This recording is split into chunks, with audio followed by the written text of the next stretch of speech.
All right, Michael, how are you doing? Oh, wow. I am so happy to be here with you, David. Thanks for inviting me. Absolutely. Thanks for agreeing to do this. So before we get into anything else, introduce yourself, kind of tell me who you are and what you do.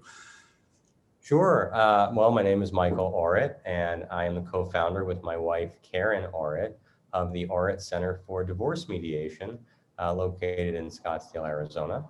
And I mediate healthy divorces. We dedicate our entire practice, now 4 mediators strong, who are full-time mediators with the practice, to helping people through a healthy divorce from beginning to end, without court, without fighting. We improve their communication strategically, and we work very thoughtfully to reduce their conflict, and in doing so are able to help them reach their best possible agreement. That's our goal. Every moment we're working with them. We're able to do it in a matter of 2 to 4 months for the vast majority of cases, at a fraction of the cost of average litigation. We're setting people up for healthy co-parenting, and we're allowing for their healing to begin sooner, and for some people to begin at all, by really avoiding the harmful effects that litigation often causes. But it sounds like you're speaking my language right now, because the project I've got going, Emotional Embuffination, is all about kind of dealing with conflict, and particularly the emotional aspects of conflict. Before I jump into kind of the emotional side of this, just for anybody that's not aware, can you explain kind of what mediation is? Because you said kind of going through that, and that can be, a better alternative than going through litigation or something. What does that mean? Like, just what's the distinction between going through? Yeah, sure. So to really break it down, and really kind of put it in its simplest terms, litigation is an adversarial process, right? It's adversarial because each party, each spouse, husband and wife, mom and dad, are going to hire their own attorney. And one of the first things that most attorneys that I know will tell their clients is that they're no longer able to communicate with one another about the substantive issues. The communication happens through attorneys, and attorneys typically approach one another with demands rather than requests and conversation. And so when two sides are approaching each other with demands, there is inevitably resistance. And so you have an adversarial process that causes friction and conflict and escalation of conflict. And it distracts the focus from the issues and from what people actually need, what their interests are, why the things that they want are important to them, and instead becomes a zero-sum game of win and lose, of who's the better parent, of who's the worst person. And that is, in a nutshell, what many litigated cases look and feel like, as opposed to mediation, where instead of each party being represented formally by an attorney who fight, both parties work together with a neutral professional mediator, who in most cases is an attorney who's not acting as an attorney. Instead, that person is neutral. And that person is going to help these two people together, in many cases, in all cases in my office, in the same room, now the same Zoom room, online via Zoom, right? That person is going to help raise the issue, tell them the law, and then facilitate a conversation strategically so that they're able to express what they want, what they need, why they need it. And that mediator is going to help understand both of their needs and help them create agreements that incorporate as many of those things as possible so that they're able to, at the end of mediation, have their best possible agreements. They haven't gone to court. They haven't slugged it out. They may have gotten legal advice from an attorney along the way, and David Embuffination is one of our absolute favorites of all time, who believes in a healthy process and is willing to support clients who are in mediation without charging a retainer, which is a testament to David's belief in the process, a belief in the integrity of mediation, which those in the mediation community appreciate, they can get advice, but they're going to do it in a very different way. And that's going to, instead of deteriorate their relationship, it's going to strengthen their relationship. And many of our clients are parents, and they need to stop fighting so that they can protect what's best for their kids' health and well-being.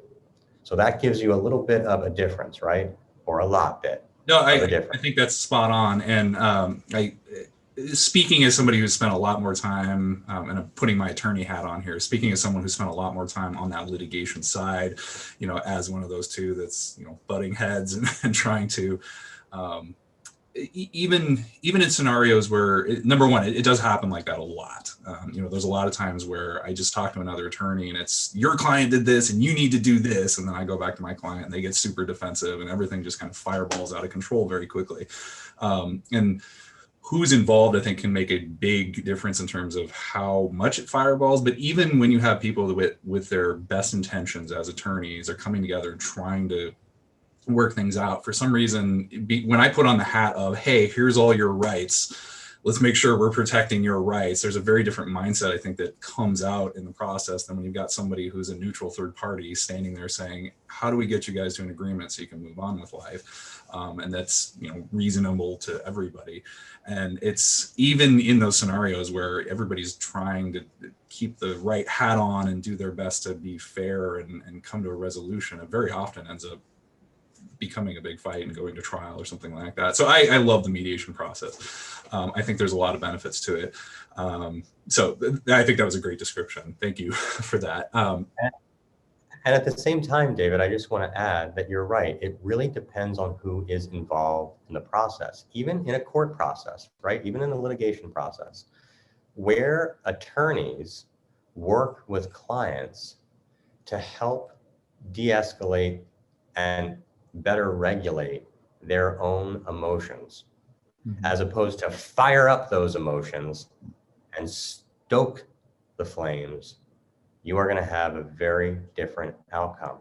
And attorneys have an amazing choice, right? It is a serious choice that will affect hundreds, if not thousands, of families that they work with, and it will affect their own lives. They have a choice to fan the flames of conflict in how they speak to their clients and how they present information to their clients and what they do and don't do for their clients, right? Or how they help clients because of their objectiveness, because of their friendliness toward the idea of collaboration, because they reject the notion that spouses that are going through divorce should be enemies. And so divorce attorneys they're at a crossroads when they begin practice. Which way are they going to go? And my fear is that too many have gone down a path that they may not have intended to, but because of whatever forces exist out there, they're on that path.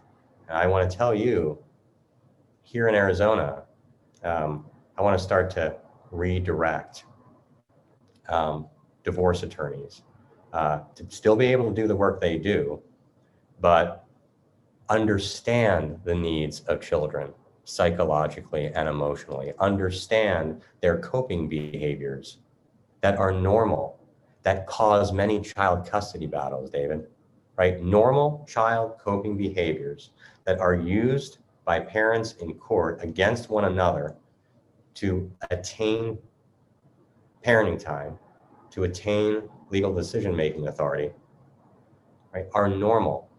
And where attorneys have that information, and that's just one example of a plethora of education, right, that attorneys can be passing on to their clients, Yep. right? When clients are informed, right, when an attorney is a counselor at law, they are able to make better decisions, and the cases would look very different if there was a turn in the culture of family law. Yeah. I agree. There, And if there is any place that emotion pops up more than any other, I think it's in the family law arena, just because it's, people feel like they're losing their spouses, they're dealing with affairs, they're dealing with like the perception that they're losing their children, or sometimes the reality that they're losing their children. And so their emotions run very high. And I feel like it's more extreme in the family law universe than anywhere else. Maybe we can talk about that a little bit, because that is, of course, the emotional embuffination, focus, emotional stuff. So you're dealing with divorces, custody fights, that kind of thing. Tell me a little bit about, do you have any tricks, tips, concepts that you use or employ during the mediation process to kind of manage some of these extreme negative emotions that pop up? Oh my goodness, yes. But we will have a few minutes, and we could do a 10-part series on this topic, David. Maybe we can pick one or two and just drop it. Okay. All right. Okay.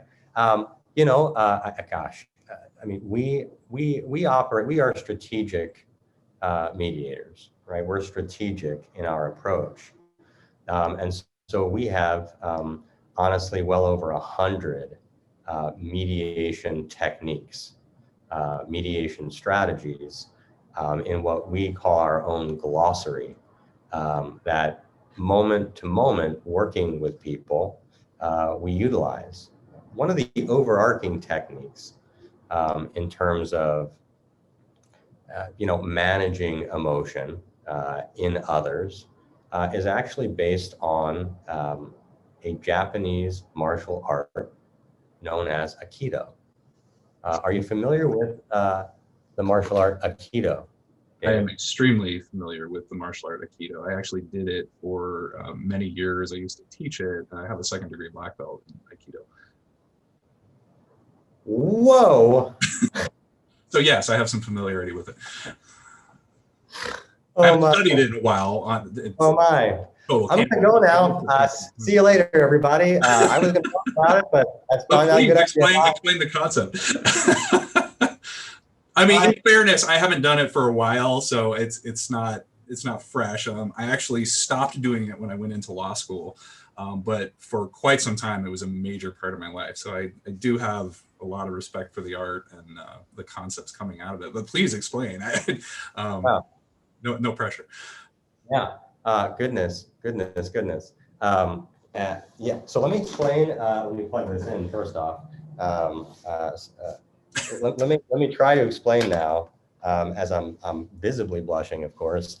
Aikido is kind of based on this notion that force follows force blindly. Okay.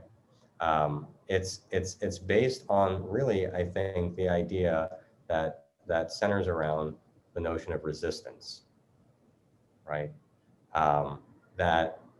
That normally when someone pushes us, we resist that force. When someone pulls us, we resist that force. And it's based on the idea that when we resist, that causes conflict, right? That notion of, someone is pushing and here you are, and you resist that, you've now created conflict, right? And so when we create conflict, there's a winner and a loser. A conflict is a contest. And so Aikido really kind of focuses on this notion of active non-resistance. That's what Karen, my wife, and I have really kind of framed it as, active non-resistance. It's we don't resist the force. Don't worry, that's not passiveness. Okay, don't confuse that with passiveness at all. What we do is anything but passive. It's extremely active, but it's do no harm, right? So in Aikido, when Aikidoists are practicing, they center themselves, they move in the same direction as the challenger. So someone comes at them strong. Instead of meeting that force and resisting it, they move with that force, and are able to control the situation in a much more effective way. In Aikido, the first step is neutralizing the aggression through not resisting the force, and then actually stepping in, moving closer to the other, right? On an emotional level, on Can a you give me an physical example level. of how that works, like translate? So I mean, I get of course, I get the concept physically. How does that translate into emotions? So somebody's like all upset about some issue in the family law arena. Like how does that physiologically translate into the emotional framework? Yeah, gotcha. So, all right, I'm in a mediation. And I've got mom and dad right there. And one of the parents says, I want full custody. I want full custody of those kids. I have a choice in that conversation. I can resist that. What do you mean you want full custody? Do you really want full custody? Do you know what full custody means? There are thousands of responses that I could give as a mediator, as anyone on the other side of that statement. But what we're going to do first in Aikido to manage that emotion and to shift that emotion, to shift that person's thinking and emotions, because the thinking and emotions are obviously connected, right? We think, therefore we are. We think and we feel, and so we can disrupt that in a very graceful way. Now, we can neutralize that by acknowledging it, right? I want full custody. Maybe there's no response. They're my kids. Maybe the response is, I hear you. I hear you. You got to let that energy pass. If you stop that energy, you cause conflict. That person has an emotional venting that they need to do. They get it out. I want full custody. They're my kids. Let it pass. Let it go. That actually neutralizes the aggression. Okay, that's the first step to neutralizing aggression, is letting that aggression pass. And then we want to get closer to that person. We want to strengthen trust, right? Neutralize aggression, strengthen trust. How do we do that? Well, let's align with them. So I want full custody. They're my kids. My response: you love your kids very much.